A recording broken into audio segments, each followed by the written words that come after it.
It is time at last for the final manga trilogy, focused this time on Skyclan. After this trilogy ended, we wouldn't see Warriors graphic novels for another 8 years, and at the time we were left to assume it was permanent. In the modern era of the fandom though, Skyclan, particularly past Firestar's Quest, is rarely discussed in a positive manner. It's either boring or frustrating, and always, ultimately, unnecessary in how disconnected it is from the main series. None of the Skyclan characters are wildly popular fan favorites, and in a lot of ways, these mangas faded into relative obscurity as a result. However, these mangas do have one massive thing going for them, a familiar character who we would never have expected to appear here, and his characterization in these books is one of the most widely known and widely criticized pieces of it in our modern day. Let's see just how bad it is, and if any other parts of this trilogy are worth another look. Before we start though, this is the manga page I'll be redrawing today, chosen as usual by my patrons. The Rescue was released on July 5th of 2011, the same day as Crooked Star's Promise, 3 months after Sign of the Moon, and 11 months after the end of the previous manga trilogy, Ravenpaw's The Heart of a Warrior. As has become traditional, this one was written by Dan Jolley and illustrated by James L. Barry, and it also includes an anonymous Aaron Hunter note at the beginning. This one discusses the fact that she uses the mangas to fill in gaps not covered elsewhere in the series, or delve more into characters who don't get as much focus in the main series. This trilogy was born from the fact that she was reluctant to leave Skyclan where they were at the end of Skyclan's destiny. She then spends the remainder of the time filling us in on what happened in Firestar's Quest and Skyclan's destiny, broadly, in case we haven't read them yet. But you've either read them or seen my videos on them, I'm sure, so I'll skip over that. The Rescue has a total speaking cast of 25 cats, only a little above average for the mangas. However, the top 5 cats in that list have 72% of the lines, which is by far the lowest percentage through the mangas so far. Seeing as this book is set in Skyclan, and with most of the cast being cats already developed well in one or both of the Skyclan Super Editions, this makes sense, and it means we may have more to enjoy on the cast front this time around. But the only way we'll be able to tell is if we dive in. We open up with Leafstar and her mate Billy Storm as we recap how Skyclan is doing at this point, and what Daylight Warriors are. It is set slightly after the manga at the end of Skyclan's destiny, with Rabbitleap, Creekfeather, and Nettlesplash as warriors, and Birdpaw, Honeypaw, and Sandypaw, Clovertail's second litter, as apprentices. Birdpaw falls while trying to mimic a move Rabbitleap showed her, and Echosong takes her away to look at her hurt eye. Meanwhile, a patrol returns, and Ebonyclaw had a great idea to mark how far into the territory Foxscent had gotten with some branches, which everyone but Lycanfur finds deeply impressive, despite her being a Daylight Warrior. Billy Storm compliments Leafstar for the clan culture she's been able to develop, and Echosong calls her over, after finishing with Birdpaw, to point out how Leafstar needs to take care of herself, now that she's expecting Billy Storm's kits.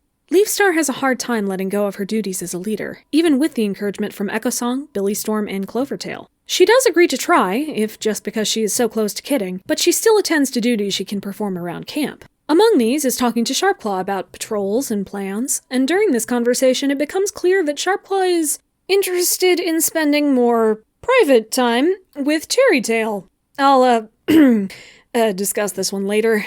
This leads into a discussion about how leadership, or deputyship, duties are balanced with having a family. As Skyclan is brand new in this generation and separated from the other clans, no one can be sure how or if other leaders had kits. Whatever the case, Leafstar will have to find her own way to balance these commitments, and prepare for the possibility of being torn between her clan and kits in the future. Leafstar has a dream that night about her future kits and clanmates being in danger, solidifying her fears as she is unable to choose and save any of them. Billy Storm wakes and comforts her, though.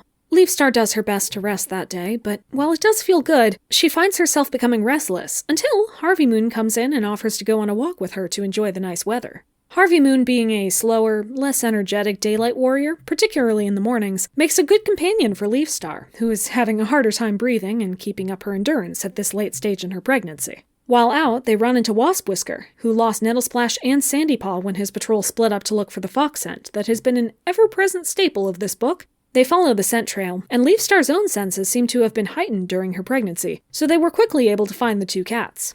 Both Nettlesplash and Sandypaw were physically fine, but seemed to obviously be lying about what exactly happened. Leafstar, with her heightened senses, can tell they have been eating and punishes them with elder duties, but something feels off about their story even then. Sharpclaw won't let Leafstar go on patrols when she asks, considering that any other queen would have been confined to the nursery at this point, which Leafstar is not especially pleased about. But Echo Song does invite her along to collect herbs to give her something to do. They get to talking about how difficult it is for Leafstar to step back, how Firestar didn't prepare her for this, and Echo Song points out that he's a Tom. He wouldn't have the same sort of problems in this situation. Leafstar, though, is determined to do the jobs of both a leader and a mother well. Back at camp, a number of apprentices and a couple young warriors are all missing when they should be at training, and they come back with an extremely messy pigeon. Birdpaw seems to have opened her eye wound back up as well. This behavior, young cats sneaking off somewhere as a group, becomes a bit of a pattern, to the point that Echo Song begins to worry about how Birdpaw's eye is healing, as she has been reopening it too much. At that moment, though, Birdpaw rushes in with, somehow, a fully healed eye that can't be explained with Echo Song's herbs. While resting in one of the caves, Leafstar finally overhears the young cats admitting that whatever they've been doing, they've been purposefully keeping it a secret, and they're starting to feel bad about it. Knowing this, Leafstar follows them out one day, smelling the ointment from Birdpaw's eye accidentally scraped off on some grass, and she notices that they're following the fox trail for a while, until they veer off towards a twoleg nest. The twoleg feeds and pets all of the young cats, which they accept readily, and we can tell from the jagged text that the twoleg has given each of them names, and helped to heal Birdpaw's eye with ointment from the vet. Leafstar rushes in to harshly reprimand them all. They are clan-born warriors, not even daylight warriors, so they should know better than to ever willingly, let alone continuously, visit a twoleg.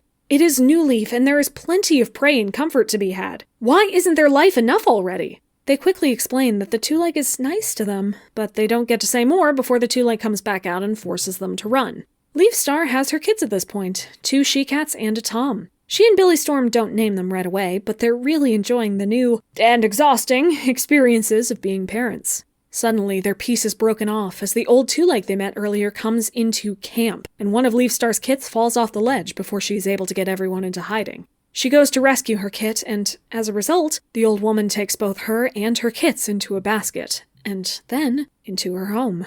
Leafstar is trapped. Even if she could find a way to slip out, she couldn't carry all of her kittens with her when she did. She forces herself to drink the water and eat the strange food, for her kit's sake, if nothing else. Thankfully, she's not alone for long, as another cat, Harry, comes home. He recognizes her as a wildcat from the nearby gorge, and listens to her story, trying to assure her that she'll be just fine here. Leafstar continues looking for ways to escape over the next days, and Harry continues to show interest in why Leafstar wants to get back so badly. Sharpclaw and Billy Storm try to free Leafstar, but without hurting the twoleg, which Leafstar orders Sharpclaw not to do, they don't have an effective plan for now. Leafstar tells Harry everything about Skyclan, and keeps a lookout for her clanmates, but days pass, and her kits are now opening their eyes, becoming used to the routine of the Twolegs' house more than they ever got to experience Skyclan.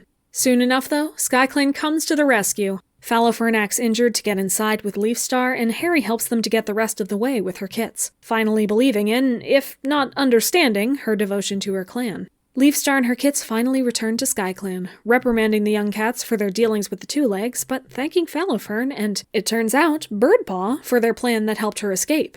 She and Billy Storm name their kits Firekit for Firestar, Stormkit for Sandstorm, and Harrykit for Harry, of course. Just then, Harry himself appears and asks to try out Skyclan on Leafstar's recommendation, saying he's willing to learn whatever he needs to. Leafstar agrees to let him stay and introduces him to Harrykit, prompting him to finally say that his name isn't actually Harry, that's just what the Twoleg called him. His name is Soul.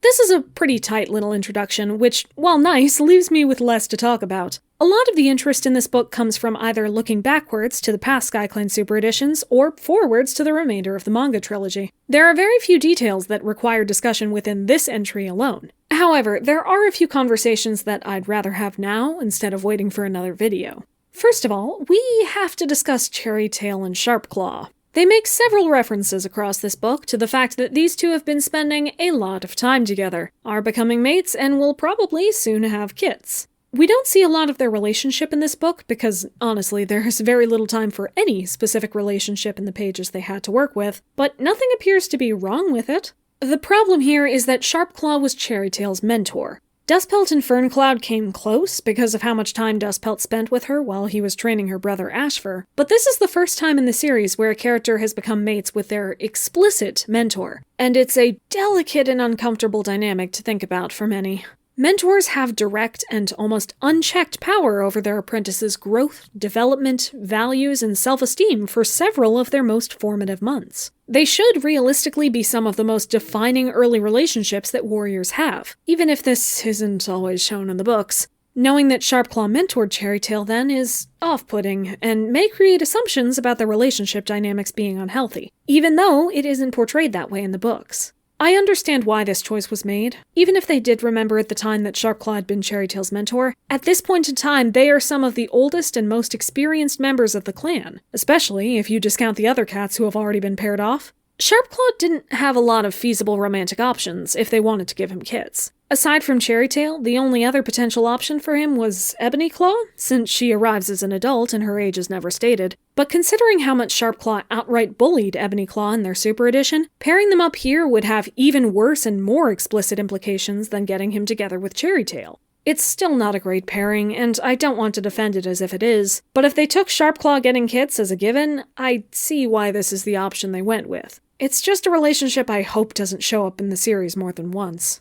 Okay, now for the actual conflict of the book. Leafstar has been worrying over and frequently discusses the challenges she might face in balancing her new motherhood with her duties as a clan leader. These feelings aren't resolved in this book by any means, and the end of the book marks the first time that she has been in her camp with her kits for more than a day, but it already has a lot of interesting implications. At this point in the series, we have only seen 6 leaders who had kits to deal with while they were leaders. Ragged Star, though we never met him, apparently had kits as a leader, and dealt with it by ordering Lizard Stripe to take care of the kit. We have no idea what his relationship was with Broken Tail after that, but it can't have been very good if Broken Tail decided to murder him. Tiger Star had Bramblekit and Townykit, who he thought of frequently and reached out to, but didn't have to raise in the way that Goldenflower did. And again, we have no idea what his relationship with Tawnypaw was when she finally joined him as an apprentice. Crooked Star had Silverkit, but within his own text he explicitly abandoned her for a while to be cared for by Sunfish while he worked through his grief. Nothing bad happened to Silverkit as a result, and they still seem to be close to each other by the time Silverstream starts meeting Greystripe, but we cut off the story before we learn if Crooked Star ever had to pay more attention or care to Silverkit than to his duties as a leader.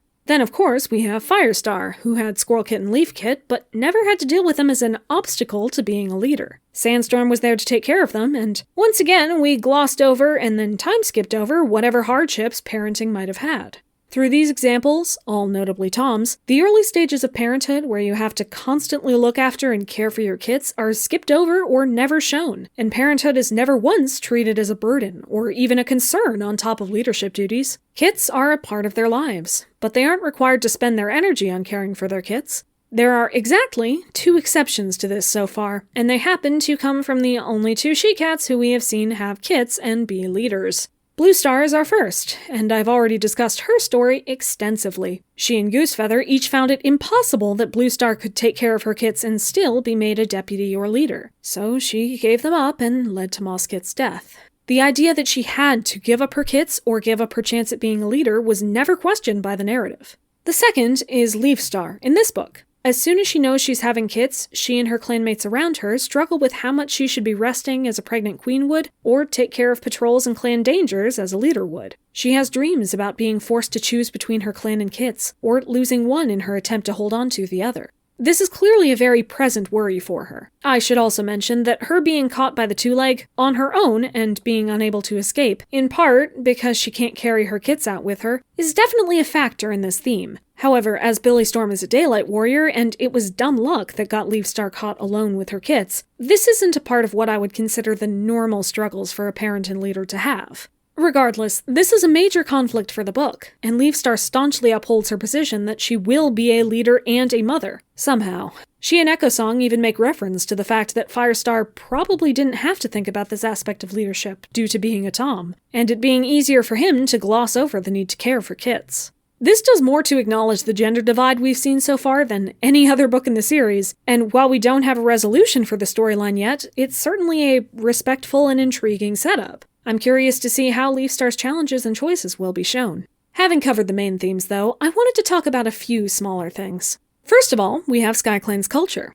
There are a lot of problems with Skyclan's destiny, but one thing I always appreciated about it is how distinct and memorable so many of the clan cats were, and how much of the conflict was centered on inter-clan politics based on Leafstar's changes to their structure. This manga obviously has significantly fewer pages than a super edition or even a main series book, and the clan culture isn't the focus, but I was pleased to see how much of the previous Skyclan characterization carried over, and even how some new characters were given focus and characterization in the background. Ebonyclaw, Fallowfern, Cherrytail, Shrewtooth, Birdpaw, Sharpclaw, Echosong, and Harveymoon all get lovely moments of characterization that align with what we've seen from them in the past, if we saw anything at all. And it's clear through the book how the clan conflicts have calmed down and been integrated into daily Skyclan life since Skyclan's destiny. Additionally, if you've seen any of my videos on the previous mangas before, you'll already know that the addition of a twoleg is almost always going to spark my interest. The visual medium allows us to see the kindness and intention of humans much more than we could in the fully prose books. This old woman is clearly a caring and responsible lady, and her name for Leafstar, Big Mama Cat, is absolutely adorable. She even has a double door system to keep cats visiting for food separated from her new mom and newborn kittens. She is an obstacle for Leafstar because she doesn't want to be cared for by a twoleg, but they didn't have to make the human mean or careless to make that true, and I really appreciate it. Finally, I'll turn to the elephant in the room that I've been avoiding. Harry, or Soul, is here in Skyclan territory rather than by the lake. We don't necessarily know enough about him yet to draw any conclusions, but there are a few things we have learned that we definitely couldn't pick up before. Soul is a kitty pet, more or less, though he seems more ambivalent to house cat life than anything else. He also has the name Soul despite being called Harry by a twoleg, so he must have gotten his name elsewhere? Personality-wise, he seems to be serene, almost complacent, with some compassion and curiosity for the wildcats he has already heard of, but he also has a touch of laziness, in that he doesn't particularly care about how his life goes or the levels of stress Leafstar seems to be going through. It takes a long time for him to accept that she really doesn't want to be here as a kitty pet. We could ask then, why did he show up and ask to join Skyclan at the end? Well, it could be a matter of curiosity, as he was interested in asking Leafstar about her strange life from the start. Or it could be an effort to understand where Leafstar's intense loyalty towards this clan came from. Whatever it might be, this is going to be a large part of the rest of the trilogy, and it is without a doubt what most fans remember from the story. The Rescue, on its own, is a very simple book. There's nothing heinous in it, and nothing tremendously exciting in it either. However, a lot of conversations can be started with this book, and the content to follow. It has a lot of promise, and a fair amount of both clan culture and cute twoleg interactions to keep me entertained. The question now will come down to whether it can deliver on that promise, either in regards to Leafstar's mother and leader conflict, or with the seeming backstory of Soul. But that will have to wait a short while, because the next book to come out continues the story of Omen of the Stars, with what I once considered my favorite book in the series. We'll see next time if it can hold on to that title as I return to it in the next episode of our trip through time.